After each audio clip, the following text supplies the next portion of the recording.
Hi welcome back to my channel. ನಾನು ಅಶು. ತುಂಬ ದಿನದಿಂದ ನನಗೆ ಬರ್ತಾರ ಒಂದು ರೆಗ್ಯುಲರ್ ಕಮೆಂಟ್ ಅಂತ ಅಂದರೆ, ಯಾವ ರೀತಿ ಯಾವುದನ್ನು ಬಳಸಬೇಕು, ಆಯಿಲ್ ಯಾವ ಟೈಮಲ್ಲಿ ಬಳಸಬೇಕು, ಫೇಸ್ ಪ್ಯಾಕ್ನ ಯಾವ ಟೈಮಲ್ಲಿ ಬಳಸಬೇಕು, ಫೇಸ್ ವಾಶ್ನ ಹೇಗೆ ಬಳಸಬೇಕು ಅಂತ ತುಂಬ ಜನ ಕೇಳ್ತಾ ಇದ್ದೀರಾ. ಮತ್ತು ಹಾಗೆ ನಿಮ್ಮೆಲ್ಲರ ಪ್ರೀತಿ ವಿಶ್ವಾಸದಿಂದ ಈ ಒಂದು ಬಿಸ್ನೆಸ್ ಒಳ್ಳೆ ಹೈಕ್ಗೆ ಹೋಗ್ತಾ ಇದೆ. ಅದೆಲ್ಲದಕ್ಕೂ ನೀವೇ ಕಾರಣ. ಅದಕ್ಕೆ ತುಂಬ ಹೃದಯದ ಧನ್ಯವಾದಗಳು. ಹೀಗೆ ಯಾವಾಗಲೂ ನನಗೆ ಸಪೋರ್ಟ್ ಮಾಡಿ. ಅದರಿಂದ ತುಂಬ ಜನಕ್ಕೆ ಕೆಲವು ಒಂದೊಂದು ಡೌಟ್ಸ್ ಕೂಡ ಇದೆ. ಆ ಡೌಟ್ಸ್ನೆಲ್ಲ ನಾನು ಇವತ್ತು ಎಲ್ಲ ಡೌಟ್ಗಳನ್ನು ಕ್ಲಿಯರ್ ಮಾಡೋಣ ಅಂತ ಅಂದ್ಕೊಂಡಿದ್ದೀನಿ. ಮೊದಲನೇದಾಗಿ ಖುಷ್ಬು ಬ್ಯೂಟಿ ಸೀಕ್ರೆಟ್ ಆಯಿಲ್. ಇದು ಖುಷ್ಬು ಮ್ಯಾಮ್ ತಿಳಿಸ್ಕೊಟ್ಟಿದ್ದಂಥ ಒಂದು ಆಯಿಲ್. ಬಟ್ ಅದನ್ನು ಅವರು ಯಾವ ರೀತಿ ಪ್ರಿಪೇರ್ ಮಾಡಬೇಕು ಅನ್ನೋದನ್ನು ನಮಗೆ ತಿಳಿಸ್ಕೊಟ್ಟಿರಲಿಲ್ಲ. ಆ್ಯಂಡ್ ಅವರು ಪ್ರಿಪೇರ್ ಮಾಡಿದ್ದು ಬರೀ ಕ್ಯಾರೆಟ್ ಮತ್ತು almond, olive oil, coconut oil ಮತ್ತು ವಿಟಮಿನ್ ಇ ಕ್ಯಾಪ್ಸುಲ್ ಅಷ್ಟೇ. ಯಾವುದೇ ರೀತಿ ಹಾಕಿರಲಿಲ್ಲ. ಹಾಗೆ ಬೀಟ್ರೂಟ್ ಸಹ ಹಾಕಿರಲಿಲ್ಲ. ನಾವು ಬೀಟ್ರೂಟ್ ಮತ್ತು ಆರೆಂಜನ್ನು ಹಾಕಿ ಪ್ರಿಪೇರ್ ಮಾಡ್ತಾ ಇದ್ದೀವಿ. ಬಟ್ ಅದರಿಂದ ನೀವು ನನ್ನ ಸ್ಕಿನ್ನೇ ನೋಡ್ಬೋದು ಎಷ್ಟು ಗ್ಲೋ ಕೊಡ್ತಾ ಇದೆ, ಎಷ್ಟು ಚೆನ್ನಾಗಿ ಆಗ್ತಾ ಇದೆ ಅಂತ. ಖುಷ್ಬು ಬ್ಯೂಟಿ ಸೀಕ್ರೆಟ್ ಆಯಿಲ್ ಬಂದು ನಮಗೆ ಗ್ಲೋ ಕೊಡುತ್ತೆ, ನಮ್ಮ ಸ್ಕಿನ್ ಟೈಟನಿಂಗ್ ಮಾಡುತ್ತೆ, ಹಾಗೆ ಬ್ರೈಟ್ ಕೂಡ ಮಾಡುತ್ತೆ, ತುಂಬ ಅಂದರೆ ತುಂಬ ಶೈನ್ ಕೊಡುತ್ತೆ. ಖುಷ್ಬು ಬ್ಯೂಟಿ ಸೀಕ್ರೆಟ್ ಆಯಿಲ್ನ ನಾವು ಯಾವ ರೀತಿ ಬಳಸಬೇಕು ಅಂತ ಅಂದರೆ, ಇದು ಬಂದು ನಮ್ಮ ಮನೆಗೆ ಅಂತ ನಾನು ಸ್ಟೋರ್ ಮಾಡಿ ಇಟ್ಕೊಂಡಿರೋದು. ನಾನು ಪ್ರತಿದಿನ ಈ ನಡುವೆ 10 ಲೀಟ್ರು 5 ಲೀಟ್ರು ನಾನು ಆಯಿಲ್ನ ಮಾಡೋದೇ ಆಗಿದೆ. ಏನಕ್ಕೆ ಆರ್ಡರ್ಸ್ ಜಾಸ್ತಿ ಆಗ್ತಾನೆ ಇರೋ ಕಾರಣ ನಾನು ನಮ್ಮ ಮನೆಗೆ ಅಂತ ನಾನು ಸ್ಟೋರ್ ಮಾಡಿ ಇಟ್ಕೊಂಡಿರೋದು, ನಮಗೆ ಯೂಸ್ ಮಾಡ್ಕೊಳ್ಳೋಕ್ಕೆ ಅಂತ. ನೋಡಿ, ಈ ಕಲರ್ ಬರುತ್ತೆ ಆಯಿಲು. ಇದು ಯಾವುದೇ ರೀತಿ ಏನೂ ಕೆಡೋದಿಲ್ಲ. ಏನಕ್ಕೆ ಅಂತ ಅಂದರೆ, ಅದನ್ನು ನಾವು ಕಂಪ್ಲೀಟ್ ಗರಿ ಆಗೋವರೆಗೂ ಬಾಯ್ಲ್ ಮಾಡಿದ್ರೆ ಇದನ್ನು ನಾವು 6 ತಿಂಗಳು ಸ್ಟೋರ್ ಮಾಡಿ ಇಟ್ಕೊಬೋದು ಈ ಆಯಿಲ್ನ. ಮತ್ತು ಈ ಆಯಿಲು ಯಾವ ಸ್ಕಿನ್ ಅವ್ರು ಬಳಸಬೇಕು ಅಂತ ಅಂದರೆ, ಡ್ರೈ ಸ್ಕಿನ್ ಅವ್ರಿಗೆ ಬೇಗ ಅಡ್ಜಸ್ಟ್ ಆಗುತ್ತೆ. ಹಾಗೆ ಆಯಿಲಿ ಸ್ಕಿನ್ ಇತ್ತು ಅಂತ ಅಂದರೂ ಕೂಡ ಅಡ್ಜಸ್ಟ್ ಆಗುತ್ತೆ. ಬಟ್ ಪಿಂಪಲ್ಸ್ ಇದ್ದು ಅವ್ರದ್ದು ಸೆನ್ಸಿಟಿವ್ ಸ್ಕಿನ್ ಇತ್ತು ಅಂತ ಅಂದರೆ ಅವ್ರಿಗೆ ಅಡ್ಜಸ್ಟ್ ಆಗಲ್ಲ. ಅಡ್ಜಸ್ಟ್ ಆಗುತ್ತೆ ಅಂತ ಅಂದರೆ ಸ್ವಲ್ಪ ನೀವು ಪ್ಯಾಚ್ ಟೆಸ್ಟ್ ಮಾಡಿ ನೀವು ಟ್ರೈ ಮಾಡಿದ್ರೆ ಅಡ್ಜಸ್ಟ್ ಆಗುತ್ತೆ ಅಂತ ಅಂದರೆ ಅಪ್ಲೈ ಮಾಡಿ. ನಿಮಗೆ ಇರಿಟೇಷನ್ ಆಯಿತು ಅಥವಾ ರ್ಯಾಷಸ್ ಆಯಿತು ಅಂತ ಅಂದರೆ ಈ ಒಂದು ಆಯಿಲ್ನ ಬಳಸೋಕೆ ಹೋಗಬೇಡಿ. ಇನ್ನು ತುಂಬ ಜನ ತುಂಬ ಡೌಟ್ಸಲ್ಲಿ ಕೇಳೋವಂಥ ಪ್ರಶ್ನೆ ಏನಪ್ಪ ಅಂತ ಅಂದರೆ, ಮಕ್ಳಿಗೂ ಯೂಸ್ ಮಾಡ್ಬೋದಾ, ಏನಕ್ಕೆ ಅವ್ರ ಸ್ಕಿನ್ ಗ್ಲೋ ಬರಬೇಕು ಮತ್ತು ತುಂಬ ಚೆನ್ನಾಗಾಗಬೇಕು ಅಂತ ಕೇಳ್ತೀರಾ. ನನ್ನ ಒಂದು ಸಜೆಷನ್ ಏನು ಅಂತ ಅಂದರೆ, ಆಲಿವ್ ಆಯಿಲ್ ಮತ್ತು ವಿಟಮಿನ್ ಇ ಕ್ಯಾಪ್ಸೂಲ್ನ ಬಿಟ್ಟು ನೀವು ಬಾಕಿದೆಲ್ಲನೂ ಕೂಡ ಬಾಯ್ಲ್ ಮಾಡಿ ಬರೀ carrot, coconut oil, almond oil ಈ 3 ಆಯಿಲ್ನ 2 ಆಯಿಲ್ನ ಹಾಕಿ, ಕ್ಯಾರೆಟ್ ಮಾತ್ರ ಹಾಕಿ ನೀವು ಬಾಯ್ಲ್ ಮಾಡಿ ಒಂದು ಬಾಟಲಲ್ಲಿ ಸ್ಟೋರ್ ಮಾಡಿ ಇಟ್ಕೊಂಡು ಕೂಡ ನೀವು ಅದನ್ನು ಕೂಡ ಯೂಸ್ ಮಾಡ್ಬೋದು. ಇಲ್ಲ ಈ ರೀತಿ ನಮಗೆ ಮಕ್ಕಳಿಗೆ ಮಾಡಿಕೊಡಿ, ನಮ್ಮಲ್ಲಿ ಟೈಮ್ ಇಲ್ಲ ಅಂತಂದರೆ ಖಂಡಿತವಾಗ್ಲೂ ನಾನು ನೆಕ್ಸ್ಟ್ ಒಂದು ವಿಡಿಯೋಗಳಲ್ಲಿ ನಾನು ಅದನ್ನು ಶೇರ್ ಮಾಡ್ಕೊಳ್ತಾ ಹೋಗ್ತೀನಿ. ಇದು ಬಂದು ಖುಷ್ಬು ಅವರ ಬ್ಯೂಟಿ ಸೀಕ್ರೆಟ್ ಆಯಿಲ್. ಇದನ್ನು ಯಾವ ರೀತಿ ಅಪ್ಲೈ ಮಾಡಿ ತೋರಿಸಿ ಅಂತ ಹೇಳಿದ್ದೀರಾ, ಅದನ್ನು ಕೂಡ ತೋರಿಸ್ತೀನಿ. ಡೌಟ್ಸ್ ಕ್ಲಿಯರ್ ಆಯಿತು ಅಂತ ಅಂದ್ಕೊಂಡಿದ್ದೀನಿ. ಇದರಲ್ಲಿ ಯಾವುದೇ ರೀತಿ ನಿಮಗೆ ಡೌಟ್ಸ್ ಬೇಡ. ಖುಷ್ಬು ಅವ್ರ ಬ್ಯೂಟಿ ಸೀಕ್ರೆಟ್ ಆಯಿಲಲ್ಲಿ ಯಾವ ಸ್ಕಿನ್ ಅವರು ಬಳಸ್ಬೋದು ಅಂತ. ಆ್ಯಂಡ್ ನಲಂಗು ಮಾವು ಫೇಸ್ ಪ್ಯಾಕ್. ಇದು ಬಂದು ನಮಗೆ ಹೈ ಪಿಗ್ಮೆಂಟೇಷನ್ ಆಗಿರ್ಬೋದು, ಮತ್ತು ಕಪ್ಪು ಚುಕ್ಕಿಗಳಿರುತ್ತೆ ನೋಡಿ ಮುಖದಲ್ಲಿ, ಅದಾಗಿರ್ಬೋದು, ಮತ್ತು ಮೊಡವೆಗಳಾಗಿರ್ಬೋದು, ಬ್ಲ್ಯಾಕ್ ಸರ್ಕಲ್ ಆಗಿರ್ಬೋದು, ಪಿಗ್ಮೆಂಟೇಷನ್ ಆಗಿರ್ಬೋದು, ಪ್ರತಿಯೊಂದು, ಮತ್ತು ಬೇಡದಿರೋಂಥ ಹೇರ್ಸ್ ಆಗಿರ್ಬೋದು, ನಮ್ಮ ಕೆನ್ನೆ ಹತ್ರ ಆಗಿರ್ಬೋದು, ಅಪ್ಪರ್ ಲಿಪ್ ಆಗಿರ್ಬೋದು, ಬೇಡದಿರೋ ಏರ್ ಆಗಿರ್ಬೋದು, ಎಲ್ಲನೂ ಕೂಡ ರಿಮೂವ್ ಮಾಡುತ್ತೆ ನಲಂಗು ಮಾವು ಫೇಸ್ ಪ್ಯಾಕ್ ಪೌಡರ್. ತುಂಬ ಜನ ನಾನು ಅಂದ್ಕೊಳ್ದೋದ್ರು ನೀವೇ ಹೇಳಿದ್ದೀರ, ಕರ್ನಾಟಕದಲ್ಲಿ ಫಸ್ಟು ನಮಗೆ ತೋರಿಸ್ಕೊಟ್ಟಿರೋ ಅಂಥದ್ದು ನೀವೇ ಮೇಡಮ್. ಕೇರಳದಲ್ಲೆಲ್ಲರೂ ನಾವು ನೋಡಿದ್ವಿ ಗೂಗಲಲ್ಲಿ, ಬಟ್ ಕರ್ನಾಟಕದಲ್ಲಿ ನೀವೇ ಫಸ್ಟ್ ನಮಗೆ ತೋರಿಸ್ಕೊಟ್ಟಿದ್ದೀರಾ ಅಂತ. ನಿಜವಾಗ್ಲೂ ಅದನ್ನು ಕೇಳಿದಾಗ ನನಗಂತೂ ತುಂಬ ಖುಷಿ ಆಯಿತು.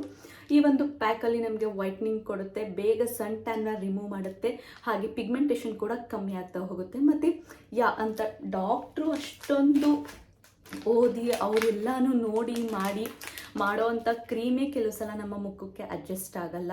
ಸಾವಿರಾರು ರೂಪಾಯಿ ತಗೊಬಂದು ಇಟ್ಕೊಂಡಿದ್ರು ಕೂಡ ನಾವು ಅದನ್ನು ಯೂಸ್ ಮಾಡೋಕ್ಕಾಗಿರಲ್ಲ. ಅಂಥದ್ರಲ್ಲಿ ಇದು ಅರ್ಬಲ್ ಪ್ರಾಡಕ್ಟು, ನಾವು ನ್ಯಾಚುರಲ್ ಆಗಿರಬೇಕು ಅನ್ನೋ ಒಂದು ಪ್ರಾಡಕ್ಟು. ಬೇಗ ರಿಸಲ್ಟ್ ಕೊಡಿ ಅಂತ ಅಂದರೆ ಕೊಡುತ್ತಾ? ಖಂಡಿತ ಇಲ್ಲ. ನಿಧಾನ ಆದರೂ ಪ್ರಧಾನ ಅಂದಂಗೆ, ನಿಧಾನ ಆದರೂ ನಮಗೆ ರಿಸಲ್ಟ್ ಪಕ್ಕಾ ಕೊಡುತ್ತೆ. ಹಾಗೆ ನಮ್ಮ ವ್ಯೂವರ್ಸ್ ಕೂಡ ಹೇಳ್ತಾ ಇದ್ದಾರೆ, ಹಾಗೆ ನಮ್ಮ ಹತ್ರ ಬಾಯ್ ಮಾಡಿರೋ ಕಸ್ಟಮರ್ ಕೂಡ ಹೇಳ್ತಾ ಇದ್ದಾರೆ. ಈಗ ನಮ್ಮ ಪಾಪು ಕಲರ್ ನೋಡ್ಬೋದು, ಅವನು ಕೂಡ ಕಲರ್ ಡೆಲ್ಲಾಗೇ ಇದ್ದ. ಬಟ್ ನಲಂಗು ಫೇಸ್ ಒಂದು ವೈಟ್ನಿಂಗ್ ಪ್ಯಾಕ್ನ ನಾನು ಬಳಸೋಕ್ಕೆ ಸ್ಟಾರ್ಟ್ ಮಾಡಿದಾಗಿಂದ ಅವನು ಕೂಡ ಕಲರ್ ಬರ್ತಾ ಇದ್ದಾನೆ. ನೀವು ನೋಡ್ತಾ ಇರ್ಬೋದು ಎಷ್ಟು ಕಲರ್ ಬಂದಿದ್ದಾನೆ ಅಂತ. ಅದು ಬಂದು ನಾವು 2 ತಿಂಗಳು ಮಗುವಿನಿಂದ ಹಿಡಿದು 85 ವರ್ಷದ ಅಜ್ಜಿವರೆಗೂ ಕೂಡ ನಲಂಗು ಫೇಸ್ ಪ್ಯಾಕ್ನ ಬಳಸ್ಬೋದು. ಯಾವುದೇ ರೀತಿ ಇದರಲ್ಲಿ ಏನೇ ಸೈಡ್ ಎಫೆಕ್ಟ್ಸ್ ಇಲ್ಲ. ಇದು ಬಂದು ಕಂಪ್ಲೀಟ್ ಹರ್ಬಲ್ ಒಂದು ಪ್ರಾಡಕ್ಟ್ ಆಗಿರುತ್ತೆ. ಇನ್ನು ನೆಕ್ಸ್ಟ್ ಬಂದು ಫೇಸ್ ವಾಶ್ ಪೌಡರ್. ಇದನ್ನು ನಾವು ಸೋಪು ಮತ್ತು ಫೇಸ್ ವಾಶ್ ಬದಲು ಈ ಪೌಡರ್ನ ನಾವು ಬಳಸ್ಕೊಳ್ತಾ ಬಂದರೆ ನಮಗೆ ಯಾವುದೇ ರೀತಿ ಪ್ರಾಬ್ಲಮ್ ಆಗಲ್ಲ. ಅಷ್ಟೇ ಚೆನ್ನಾಗಿದೆ ಈ ಒಂದು ಫೇಸ್ ಪ್ಯಾಕ್ ಪೌಡರ್. ಪ್ರತಿನಿತ್ಯ 2 ಸಲ ನೀವು ಇದನ್ನು ವಾಶ್ ಮಾಡಬೇಕು. ಯಾವ ರೀತಿ ಅಂತ ಅಂದರೆ, ನಾವು 2 ಸ್ಪೂನ್ನ ಬೌಲ್ಗೆ ಹಾಕ್ಕೊಂಡು ಸ್ವಲ್ಪ ನೀರು ಹಾಕ್ಕೊಂಡು ನಾವು ಬಾಡಿಗಾಗಿರ್ಬೋದು, ಫೇಸ್ಗಾಗಿರ್ಬೋದು ಅಪ್ಲೈ ಸೋಪ್ ಹೇಗೆ ಬಳಸ್ತೀವಿ ಆ ರೀತಿ ಇದನ್ನು ಬಳಸೋದು ಅಷ್ಟೇ. ನಿಮಗೆ ಅರ್ಥ ಆಗಿದೆ ಅಂತ ಅಂದ್ಕೊತೀನಿ. ಏನಕ್ಕೆ ತುಂಬ ಜನ ಕಾಲಲ್ಲೂ ಕೇಳ್ತಾ ಇರ್ತೀರಾ, ಹಾಗೆ ನನಗೆ ಕಮೆಂಟ್ಸ್ ಕೂಡ ಮಾಡ್ತಾ ಇರ್ತೀರಾ. ಹಾಗೆ ಇದರಲ್ಲೆಲ್ಲ ನಾವು ಇಷ್ಟು ಒಂದು ಪ್ರಾಡಕ್ಟನ್ನು ನಮ್ಮಲ್ಲಿ ನಾವು ಸೇಲ್ ಮಾಡ್ತಾ ಇರೋದು, ಅದು ಎಲ್ಲರೂ ನೀವು ನಮಗೆ ರಿಕ್ವೆಸ್ಟ್ ಮಾಡ್ಕೊಂಡಿರೋದೊಂದು ಕಾರಣದಿಂದ. ಹಾಗೆ ಸಕ್ಸಸ್ ಕೂಡ ಸಿಗ್ತಾ ಇದೆ. ಮತ್ತು ಯಾರಿಗೆಲ್ಲ ವೆಯ್ಟ್ ಲಾಸ್ ಪೌಡರ್ ಬೇಕು ಅವರು ತಪ್ಪದೇ ಕಮೆಂಟ್ ಮಾಡಿ, ನಾನು ನೆಕ್ಸ್ಟ್ ಒಂದು ವ್ಲಾಗ್ಗಳಲ್ಲಿ ಅದನ್ನು ಶೇರ್ ಮಾಡ್ಕೊಳ್ತೀನಿ. ಈಗ ನಾವು ಆಯಿಲ್ನ ಯಾವ ರೀತಿ ಅಪ್ಲೈ ಮಾಡಬೇಕು, ಯಾವ ರೀತಿ ಮಸಾಜ್ ಕೊಡಬೇಕು ಅಂತ ನಾನು ತುಂಬ ವೀಡಿಯೋದಲ್ಲಿ ತೋರಿಸಿದ್ದೀನಿ. ಬಟ್ ತುಂಬ ಜನಕ್ಕೆ ಡೌಟ್ಸ್ ಅಂತೂ ಇದೇ ಇರುತ್ತೆ. ಮತ್ತು ಯಾರೆಲ್ಲರೂ ನನ್ನ ವೀಡಿಯೋ ನೋಡಿಲ್ಲ, ಪ್ರೀವಿಯಸ್ ವೀಡಿಯೋದಲ್ಲಿ ನೀವು ನೋಡ್ಬೋದು ಯಾವ ರೀತಿ ನಾನು ಫೇಸ್ ಪ್ಯಾಕ್ನ ಅಪ್ಲೈ ಮಾಡಿದ್ದೀನಿ ಅಂತ. ಮೊಸರಲ್ಲಾದರೂ ಸರಿ, ಹಾಲಲ್ಲಾದರೂ ಸರಿ, ರೋಸ್ ವಾಟರಲ್ಲಾದರೂ ಸರಿ ನೀವು ಫೇಸ್ ಪ್ಯಾಕ್ನ ಅಪ್ಲೈ ಮಾಡ್ಬೋದು.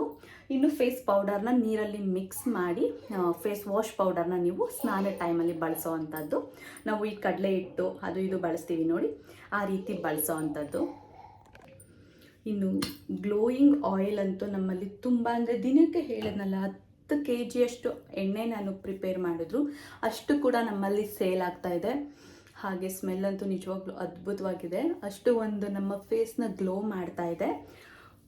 ಡ್ರೈ ಸ್ಕಿನ್ ಅವರು ಯಾವುದೇ ರೀತಿ ಅಬ್ಜೆಕ್ಷನ್ ಇಲ್ಲದೆ ಆರಾಮಾಗೆ ಬಳಸ್ಬೋದು. ಸೆನ್ಸಿಟಿವ್ ಸ್ಕಿನ್ ಇದ್ದು ಪಿಂಪಲ್ಸ್ ಇತ್ತು ಅಂತ ಅಂದರೆ ಪ್ಯಾಚ್ ಟೆಸ್ಟ್ ಮಾಡಿ ಬಳಸಿ. ನಿಮಗೆ ಆಯಿಲ್ ಅಡ್ಜಸ್ಟ್ ಆಗಿದೆ ಅಂತಂದರೆ ಆಯಿಲ್ನ ಬಳಸಿ, ಇಲ್ಲ ಅಂತಂದರೆ ಬಳಸಕ್ಕೆ ಹೋಗಬೇಡಿ.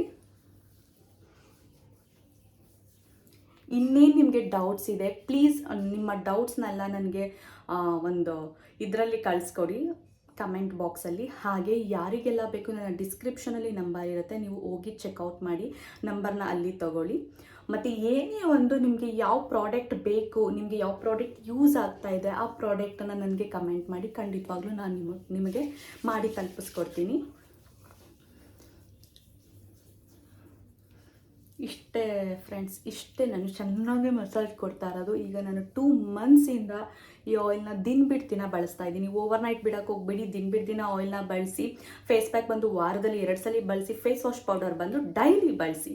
ಹಾಗೆ ತುಂಬ ಜನ ಕೇಳ್ತಾ ಇರ್ತೀರ ಓವರ್ನೈಟ್ ಯಾಕೆ ಬಿಡೋಂಗಿಲ್ಲ ಅಂತ. ನಾವು ಪ್ರತಿನಿತ್ಯ ತಲೆಗೆ ಸ್ನಾನ ಮಾಡಲ್ಲ, ಡೇ ಬೈ ಡೇ ಸ್ನಾನ ಮಾಡ್ತೀವಿ. ಇಲ್ಲಾಂದರೆ ಕೆಲವರು ವಾರಕ್ಕೆ 2 ಸಲ ಮಾಡ್ತಾರೆ, ಕೂದಲು ಹಾಳಾಗುತ್ತೆ ಅಂತ. ಸೊ ಈಗ ನಾವು ಪಿಲ್ಲೋ ಕವರ್ ಡೈಲಿ ಚೇಂಜ್ ಮಾಡ್ತೀವ? ಯಾವುದೇ ಕಾರಣಕ್ಕೂ ಮಾಡಲ್ಲ. ವಾರದಲ್ಲಿ 3 ಸಲ ಅಥವಾ 2 ಸಲ ಮಾಡ್ತೀವಿ. ಕೆಲವು ಸಲ ತಲೆಯಲ್ಲಿ ಇದ್ದಿದ್ದ ಡಸ್ಟ್ ಆಗಿರ್ಬೋದು ಅಥವಾ ಡ್ಯಾಂಡ್ರಫ್ ಆಗಿರ್ಬೋದು, ಇದು ಎಲ್ಲನೂ ಅದ್ರ ಮೇಲೆ ಕೂತಿದ್ದು, ಅಥವಾ ನಮ್ಮ ಸ್ಕಿನ್ ನಾವು ಮಲಗಿದಾಗ ಪಿಂಪಲ್ಸ್ ಆಗೋ ಸಾಧ್ಯತೆಗಳು ಜಾಸ್ತಿ ಇರುತ್ತೆ, ಇನ್ಫೆಕ್ಷನ್ಸ್ ಆಗೋ ಸಾಧ್ಯತೆಗಳು ಜಾಸ್ತಿ ಇರುತ್ತೆ. ಸೊ ಆಯಿಲು ಓವರ್ನೈಟ್ ಬೇಡ. ನಿಮಗೆ ಫ್ರೀ ಸಿಕ್ಕಿದಾಗ 1 ಅವರ್ ಬಿಡಿ. ಡ್ರೈ ಸ್ಕಿನ್ ಅವರು, ಆಯಿಲಿ ಸ್ಕಿನ್ ಅವ್ರು ಬಂತ ಅಂದರೆ ಅವರು 20 ಮಿನಿಟ್ಸ್ ಬಿಡಿ. ಆ ನಂತರ ಆರಾಮಾಗಿ ಫೇಸ್ ವಾಶ್ ಪೌಡರಲ್ಲಿ ನೀವು ಫೇಸ್ ವಾಶ್ ಮಾಡ್ತಾ ಬನ್ನಿ. ಮಾಯ್ಶ್ಚರೈಸೇಷನ್ ಆಗಿರ್ಬೋದು, ನಿಮ್ಮ ಒಂದು ಸನ್ಸ್ಕ್ರೀಮ್ ಆಗಿರ್ಬೋದು, ಯಾವುದೇ ಕಾರಣಕ್ಕೂ ಸ್ಕಿಪ್ ಮಾಡಬೇಡಿ, ಅದನ್ನು ಕೂಡ ಬಳಸಿ. ನಾನು ಕೊನೆಯಲ್ಲಿ ನಮ್ಮ ಅತ್ತೆಯವ್ರದ್ದು ಮತ್ತು ನನ್ನ ಮಗಳದಾಗಿರೋ ಫೇಸ್ ಚೇಂಜನ್ನು ನಾನು ಇವತ್ತು ನಿಮ್ಮ ಒಟ್ಟಿಗೆ ಶೇರ್ ಮಾಡ್ಕೋತಾ ಇದ್ದೀನಿ. ನೀವು ಕೂಡ ನೋಡ್ಬೋದು, ನನ್ನ ಮಗಳಿಗೆ ಇದ್ದಿದ್ದು ಪಿಂಪಲ್ಸ್ ಎಲ್ಲ ಕಮ್ಮಿ ಆಗ್ತಾ ಹೋಗಿದೆ. ಹಾಗೆ ನಮ್ಮ ಅತ್ತೆದು ಕೂಡ ಪಿಗ್ಮೆಂಟೇಷನ್ ಲೈಟ್ ಆಗ್ತಾ ಹೋಗ್ತಿದೆ, ಅದನ್ನು ಕೂಡ ಶೇರ್ ಮಾಡ್ತೀನಿ. ಇಷ್ಟೇ, ಇದನ್ನು ನಾನು 1 ಅವರ್ ಬಿಟ್ಟು ಫೇಸ್ ವಾಶ್ ಮಾಡೋದು ಅಷ್ಟೇ, ಬಾಕಿದೇನೂ ಇಲ್ಲ. ನಮ್ಮಲ್ಲಿ ಬಾಟಲ್ ಪ್ಯಾಕಿಂಗ್ ಬಂದು ಈ ರೀತಿ ಇದೆ. ಹಾಗೆ ನಲಂಗು ಮಾವು ಫೇಸ್ ಪ್ಯಾಕ್ ಬಂದು ಈ ರೀತಿ ಇದೆ. ಇನ್ನು ಫೇಸ್ ವಾಶ್ ಪೌಡರ್ ಬಂದು ಈ ರೀತಿ ಇದೆ. ನಮ್ಮಲ್ಲಿ ಸಿಗ್ತಾ ಇರೋವಂಥ ಪ್ರಾಡಕ್ಟ್ ಇದು 3 ಆಗಿದೆ. ಯಾರಿಗೆಲ್ಲ ವೆಯ್ಟ್ ಲಾಸ್ ಪೌಡರ್ ಬೇಕು ಅವರು ಕೂಡ ನನಗೆ ಕಮೆಂಟ್ ಮಾಡ್ಬೋದು. ನಾನು ನೆಕ್ಸ್ಟ್ ವ್ಲಾಗ್ಗಳಲ್ಲಿ ನಿಮಗೆ ಅದನ್ನು ಶೇರ್ ಮಾಡ್ತೀನಿ. ಈಗ ನೀವು ನೋಡ್ತಾ ಇರ್ಬೋದು ನನ್ನ ಮಗಳು ಫೇಸ್ ಬಂದು ಎಷ್ಟು ಚೇಂಜ್ ಆಗಿದೆ ಅಂತ.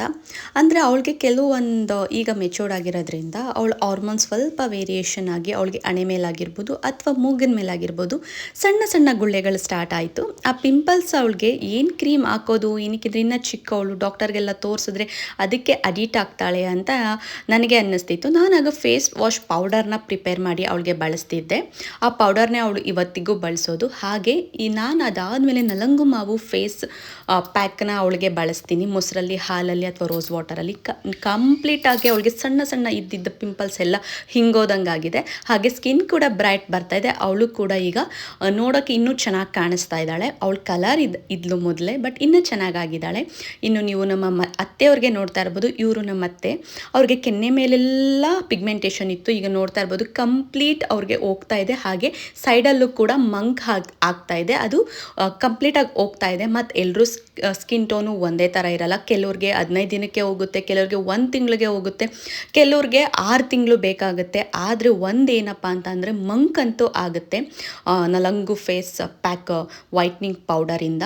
ಈಗ ನಮ್ಮ ಅತ್ತೆಗೆ ಆಲ್ಮೋಸ್ಟ್ ಅವ್ರು ಯೂಸ್ ಮಾಡೋಕ್ಕೆ ಬಳಸಿ ಒಂದು 20 ಡೇಸ್ 25 ಡೇಸ್ ಆಯ್ತಾ ಬಂತು, ಕಮ್ಮಿ ಆಗ್ತಾ ಬಂದಿದೆ. ಕೆಲವೊಂದು ರಿವ್ಯೂ ಫೋಟೋನು ಕೂಡ ನಾನು ನಿಮ್ಮೊಟ್ಟಿಗೆ ಆ್ಯಡ್ ಮಾಡ್ತೀನಿ. ನೀವು ನೋಡ್ತಾ ಇರ್ಬೋದು, ಮಾಡಿರೋದು 15 ದಿನ ಆಗಿದೆ ನಾವು ಈ ಒಂದು ಪ್ರಾಡಕ್ಟ್ನ ಲಾಂಚ್ ಮಾಡಿ. ಆದರೆ ಬೇಗನೆ ರಿವ್ಯೂ ಕೂಡ ಕೊಡ್ತಾ ಇದ್ದಾರೆ. ಇನ್ನೂ ಒಂದಷ್ಟು ಜನ ಕೊಡೋರು ಬಾಕಿ ಇದ್ದಾರೆ, ಅವರು ಕೂಡ ಕೊಡ್ತಾರೆ. ನಾನು ಅದನ್ನು ಕೂಡ ನೆಕ್ಸ್ಟ್ ವಿಡಿಯೋಗಳಲ್ಲಿ ನಿಮಗೆ ತಿಳಿಸ್ಕೊಡ್ತೀನಿ. ಹಾಗೆ ಯಾರೆಲ್ಲ ಸಬ್ಸ್ಕ್ರೈಬ್ ಆಗಿಲ್ಲ, ಸಬ್ಸ್ಕ್ರೈಬ್ ಆಗಿ, ಲೈಕ್ ಮಾಡಿ, ಶೇರ್ ಮಾಡಿ, ಹೀಗೆ ಸಪೋರ್ಟ್ ಮಾಡಿ. Thank you.